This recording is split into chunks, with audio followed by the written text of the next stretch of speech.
If you're going to or already have watched the Blue Beetle movie, then you may be curious about the villain Carapax. In the comics, Conrad Carapax is a character known to all three of the Blue Beetles, Dan Garrett, Ted Kord, and Jaime Reyes. He was first introduced in the 1986 Blue Beetle series in issue 1. The story, as it was presented in 1986 and in 1967's Blue Beetle number 2, shows original Blue Beetle Dan Garrett going to investigate the work of Dr. Jarvis Kord on Pago Island along with young Ted Kord. Ted was previously used by his uncle to assist with his research, although he withheld the full details of what he was working on and later faked his death to relocate to the island. This allowed him to finish his work on the robots he would later create in secret. Dan and Ted are caught by Jarvis's robots and given the old school villain speech wherein Jarvis reveals his work and plans to the pair. After this, he gives the order for the robots to kill Dan and Ted, but Dan activates the power of the Blue Beetle and is able to fight off the robots before Jarvis decides to overload them in an attempt to destroy the Beetle along with himself and all evidence of his work. He mostly succeeds, but a dying Dan Garrett makes Ted promise to keep his secret and carry on in the name of the Blue Beetle. At the end of the 1967 story, we are shown that Jarvis's super android also survived the destruction,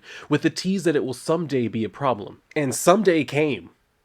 Almost 20 years later, when Len Wein later revisited that thread, along with artist Paris Cullins, and created Conrad Carapax as a retroactive rival of Dan Garrett, seeking to find the secret that cost Dan his life. The anticipation is built up and drip-fed over the next several issues, until we finally see Conrad enter the room that contains the robot. Originally, it was a super android, but now it's just referred to as a robot. He studies the equipment and decides to try activating the robot, only to have his brain melted by the machine as it transfers his mind to the robot, an effect he did not intend or appreciate. He went on to fight Blue Beetle, and in issue 15, after a prolonged fight, Carapax is dropped into the ocean where his weight drags him to the bottom. Ted Kord, the genius, says that the lack of oxygen will most likely take care of it, and this makes sense when you remember that robots are known for their reliance on breathing.